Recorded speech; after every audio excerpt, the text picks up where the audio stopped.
This channel is supported by my online fishing courses at saltstrong.com/Skinner, including my new Florida inshore fishing course. This channel is also supported by my books. Remember, those books make great gifts. You can learn more about the books at johnskinnerfishing.com and on Amazon.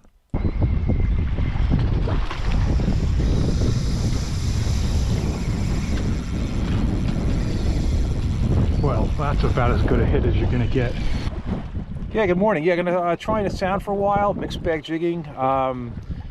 Yeah, it's been rough for a while. It's not exactly calm right now. We'll see what happens, and then after a couple hours, I will go to Plum Gut and try for bass and blues. There could be albies. It could be anything. It could be absolutely anything on a trip like this.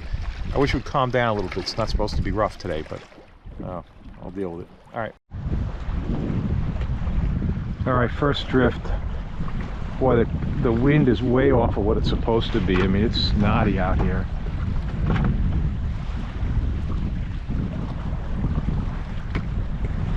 Alright, well,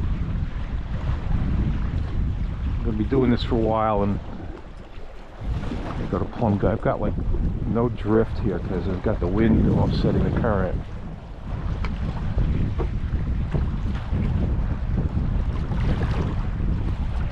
Marking anything.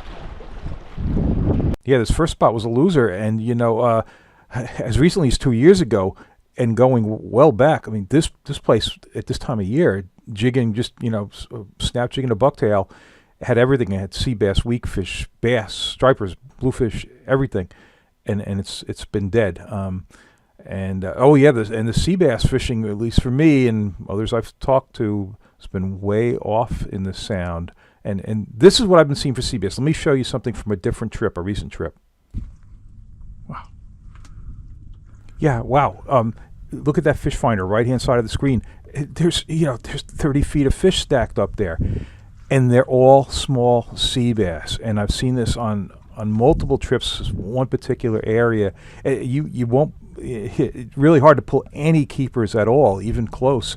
It's just a tremendous stack of fish, and so I'm just dropping like an ounce and a half bucktail down. It's just like 80 feet of water, and yeah, no problem catching fish. By the way, I'll have links to all of the gear in the video description. If you like this video, please hit the like button. If you are not already a subscriber, please consider subscribing and hitting that notification bell. And this is Eastern Long Island. Yeah, so here you go. Tiny sea bass. I mean, must be a billion of them down there. Yeah. So here's the next drift. See the same thing. That fish finder is lit up, and so I want to show you when I drop this jig. And I put a striper jig on there with a bigger hook. Try and not get the little ones hooked. And you're going to see it's going to be hit after hit after hit until finally I get a little better one to actually hook it. And there's no bait, no strip, nothing on that bucktail. Yeah, if you watch the line, I don't even think it's getting to the bottom. And then every time you give it a snap up, something's grabbing at it. But small fish, bigger hook.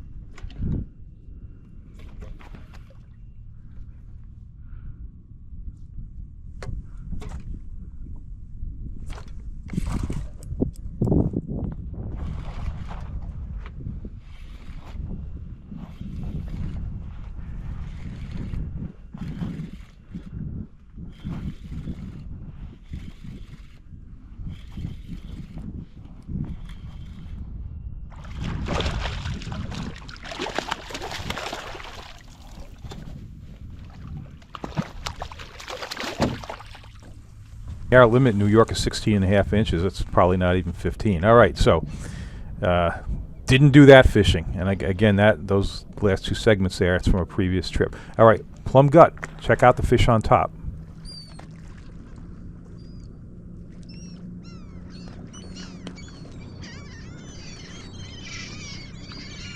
Okay, it's all small bluefish on top. Drift speed's 3 to 4.5 miles an hour. I'm fishing 50 to 90 feet in that range. Three-way rig. I'll show you the rig in a bit. I'm trying to stay underneath all of this. I don't want to catch small bluefish. If I'm going to catch bluefish, I want them to be big. I would like to catch bass instead. But yep, just going to drifting under these schools right now.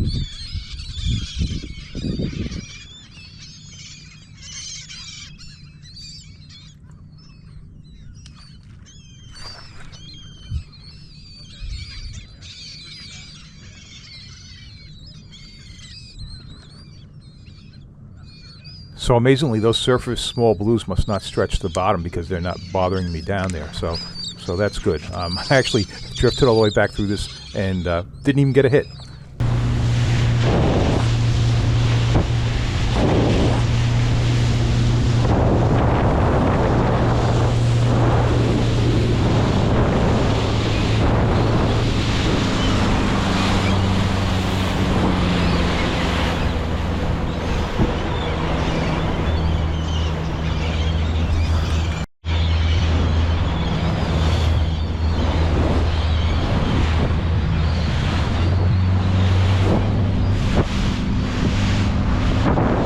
Yeah, well, not my intention to run over those fish, but they kind of came up in front of me. But got a good look at them. Yep, just all small bluefish.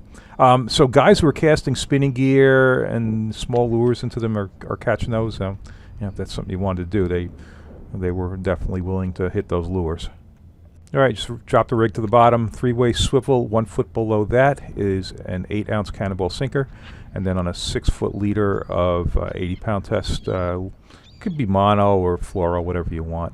A 1-ounce bucktail and with a strip on it. Pork rind is good. That's what I've got on there right now. Or the imitation pork rinds are good too. And just following that bottom contour. I don't want to drag bottom. We'll get hung up. And you'll see the rig in a bit. So normally, very often, when you see those fish on top, underneath are bigger fish. So yeah, bigger fish and some bass. And when I say following the bottom contour, I'm taking a couple cranks up, probably 3 feet up off the bottom. Because if you drag here, there's lots of rocks, stuff to get stuck on.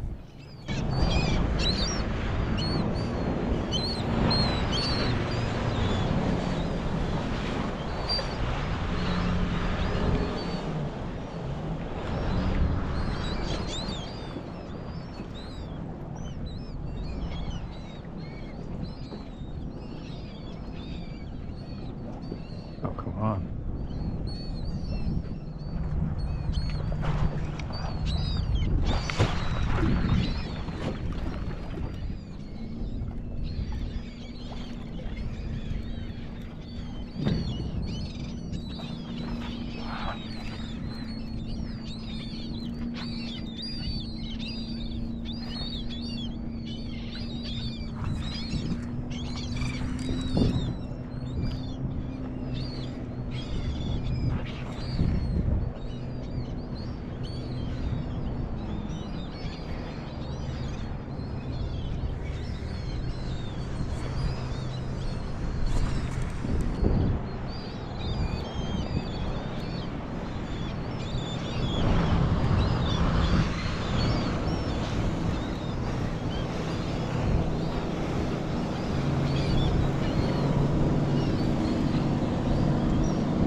Oh goodness, look at the girth on this thing.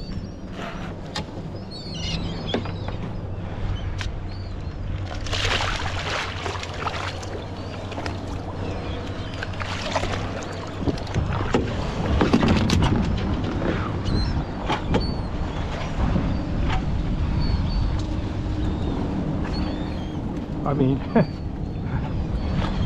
look at that thing is shaped like a bass.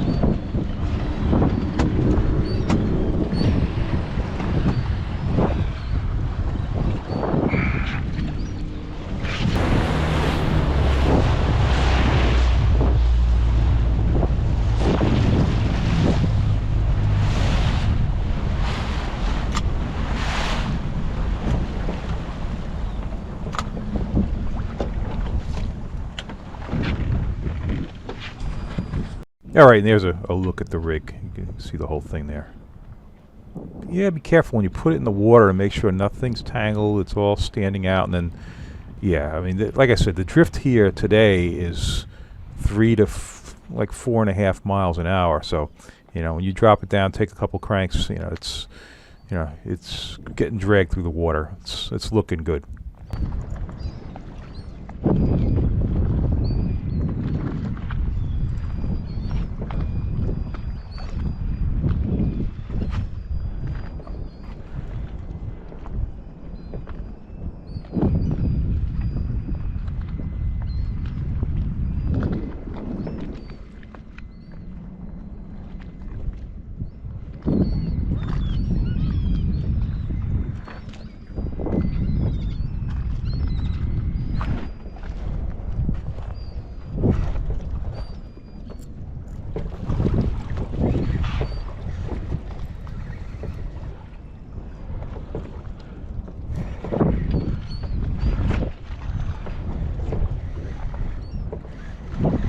Oh, he's a big bluefish.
Yeah, these are 3 consecutive drifts here that you're seeing.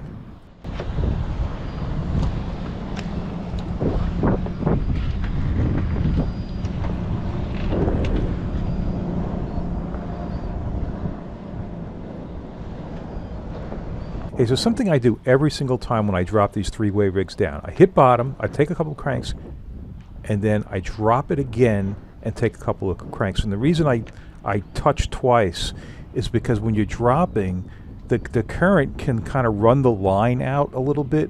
So if you, like, you know, when you hit bottom, take those first few cranks, you pick up some of that, it's like belly in the line from the current.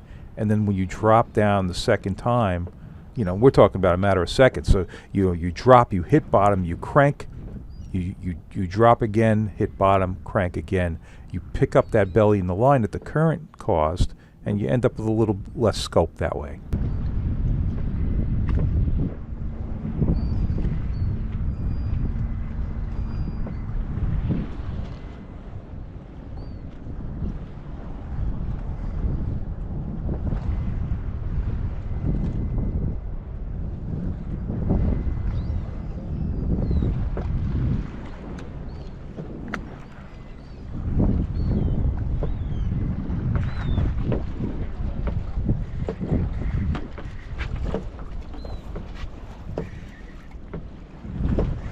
That machine.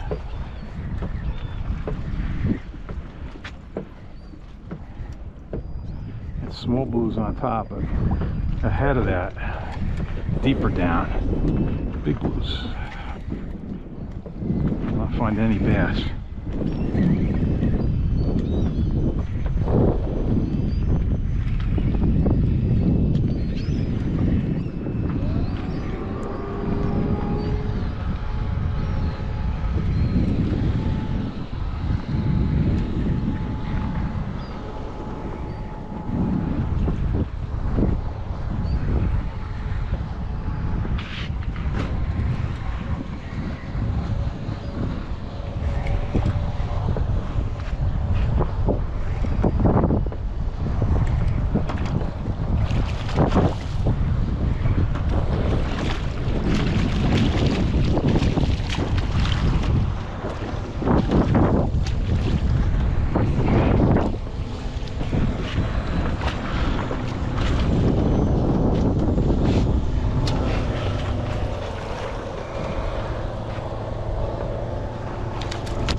Yeah, the barb's crushed a little bit on the jig. You know, you can't crush the whole thing down, or else your pork strip's going to just float off it. But yeah, you can crush it a little. The pork's going to stay on there, and it makes unhooking those big bluefish a lot easier. Okay, this is the top of the next drift. There's no way I would try to get two in one drift, because in the back is a rip. You know, it's relatively calm up here, but in the back there's a nasty tide rip. So yeah, and if you weren't to get hit, it would take you about 4 minutes, 5 minutes or so to drift from the top of the range all the way back. Probably it's 4 minutes. From the top of the range to the rip is about 4 minute drift. And this is about 2 minutes into that drift.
Hard to control.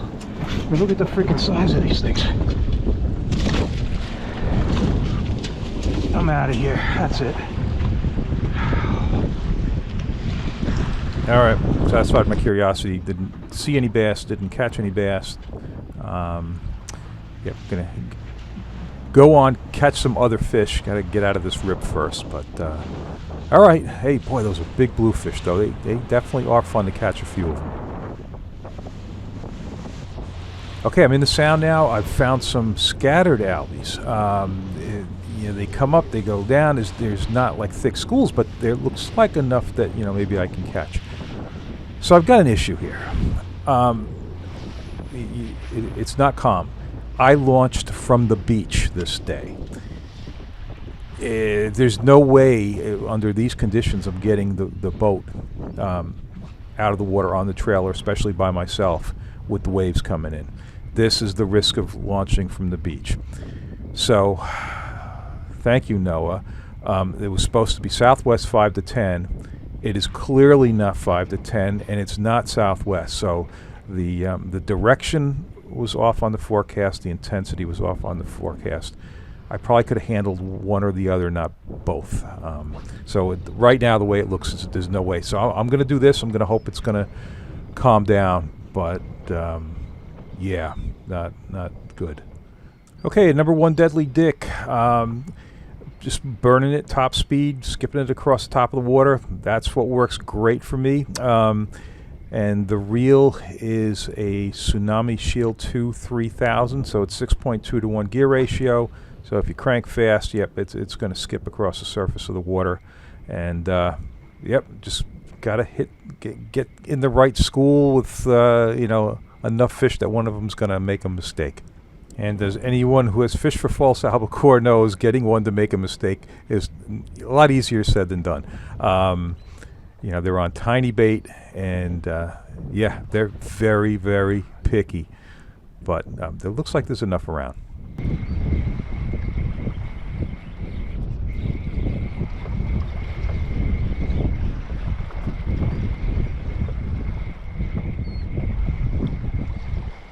All right, this is an hour later. I haven't even had a boil, not even a look that I've seen.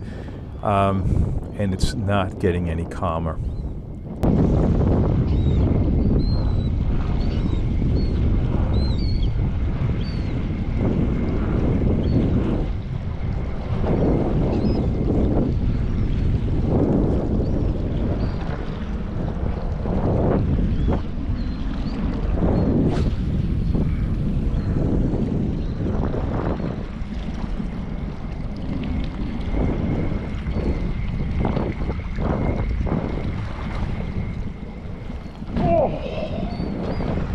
Got him! Holy crap!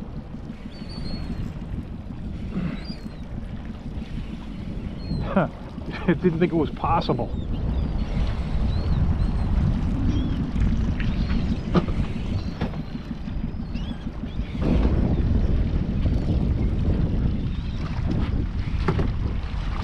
There he is.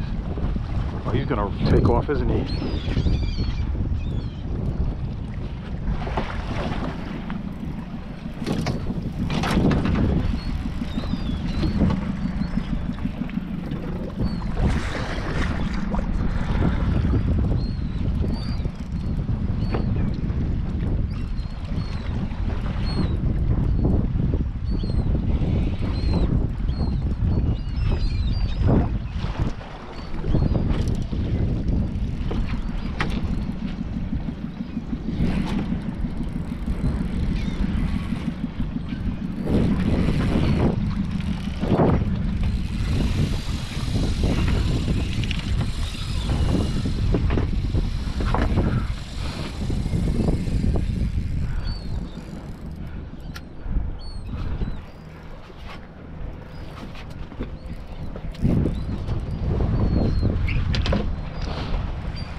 I think he's got that. I think he was on that lobster pot for a second. He was. Boy, that was lucky. And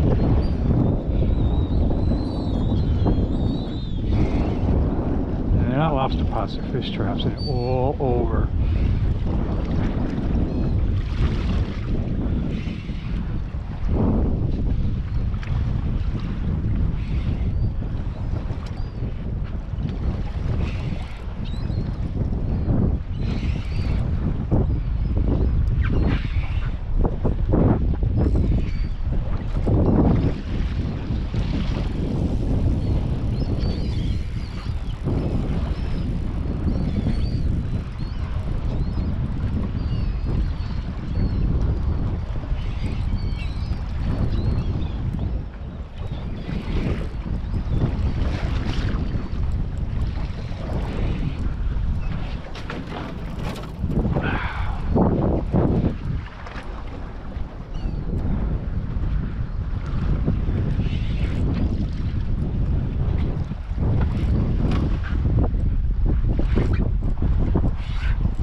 we go.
It's possible now.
Figures you cast one way and they show up another spot.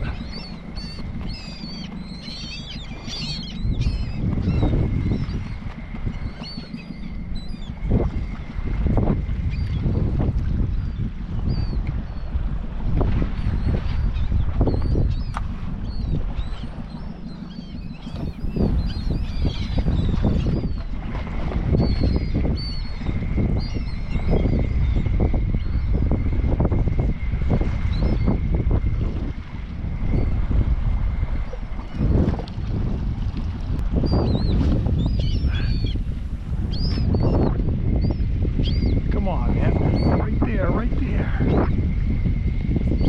Come on.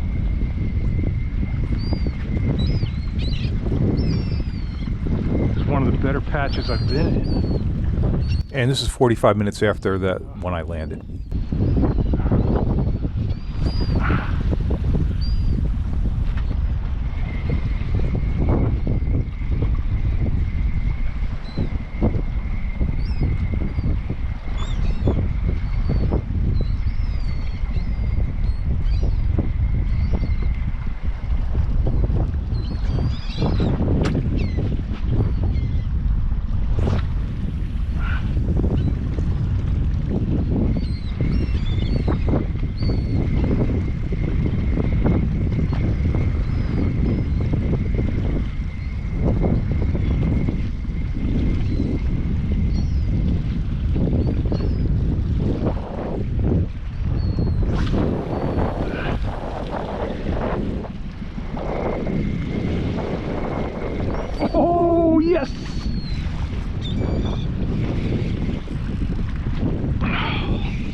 sure you hear that 5 to 10 wind whipping. Funny thing about that 5 to 10. So one time, a bunch of years ago, I found a weather balloon before work. I was out fishing before work, found a weather balloon. And my office was actually like a 5-minute walk to the National Weather Service office. So I walked it on over there, and they let me in, and they were very thankful to get it back. And I said, so is the guy who does the local marine forecasts, is he in today? And he said, oh yeah, come here, you can come meet him. And he took me over to some youngish guy in a cubicle eating his pretzels. And I said, a lot of times you forecast 5 to 10, and it is way more than 5 to 10. And he goes, but he says, it's a large forecast area. And he says, I bet you somewhere in that forecast area, it's 5 to 10. So there's where the 5 to 10 comes from. But, yeah, all right.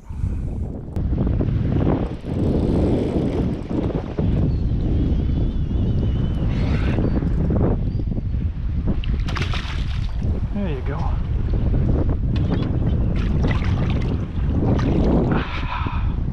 Boy, you guys are picky today. Picky.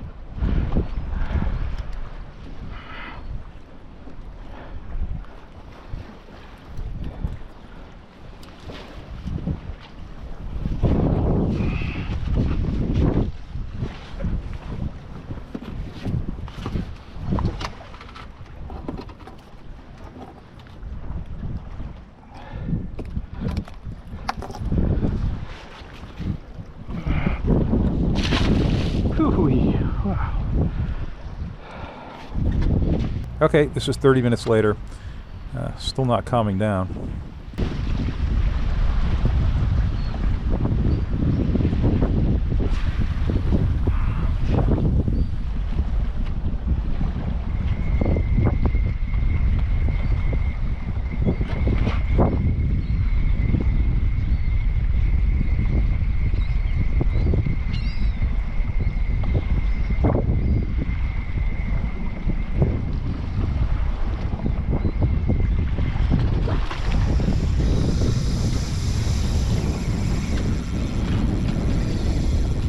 Well, that's about as good a hit as you're going to get.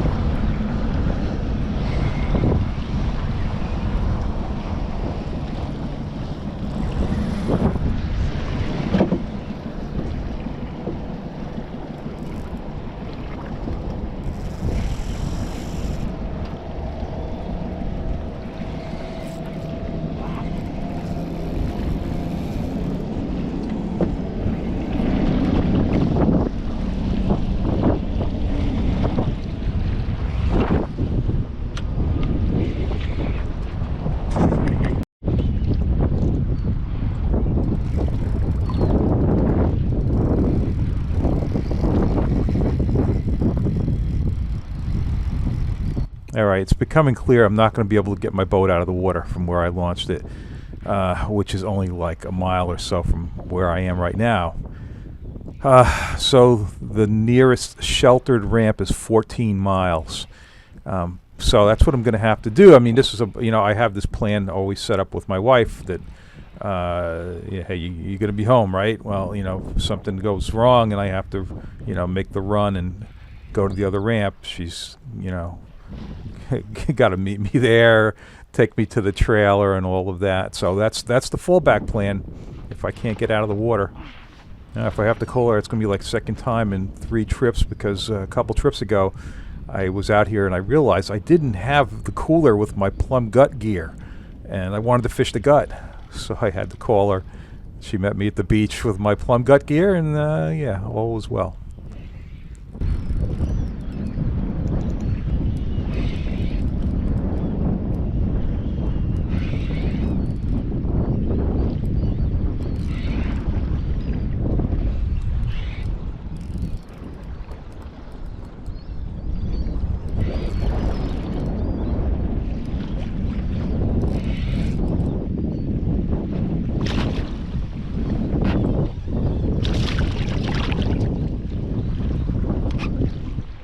That was some hit, buddy. That was some hit.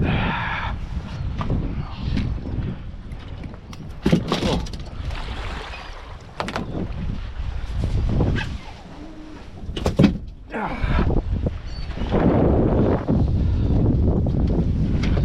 Whoa, sorry. So I did run into the beach. I didn't want to make that 14-mile run. It was a bad move. I actually got out of the boat, and oh boy, it took like just 2 waves for me to realize that this is bad. This is not going to work. It's one thing to look at it and say, oh, the waves aren't that big. It's another thing to get out of the boat, get hit by the waves. The boat, it's not tiny. And just getting back in, and the hard part, the scary part, was getting back off the beach. I've got a paddle. I pushed with that. I paddled with that. Luckily, the water drops off enough. I was able to drop the engine down, put it in reverse, and get out of there. So yeah, well, that taught me never to try with waves like this again. Hey, one thing I did do half intelligently is I always make sure I have enough gas to make this extra 14-mile run. So that's what you see me doing. I had to switch gas tanks. I'm going to make the run. So that actually turned out to be an okay trip. Not supposed to see that lighthouse on the way home because I didn't launch over here. Too rough for me to pull out of where I launched from. Had to call the wife. I have to shuffle the trailer around. But all right, good trip.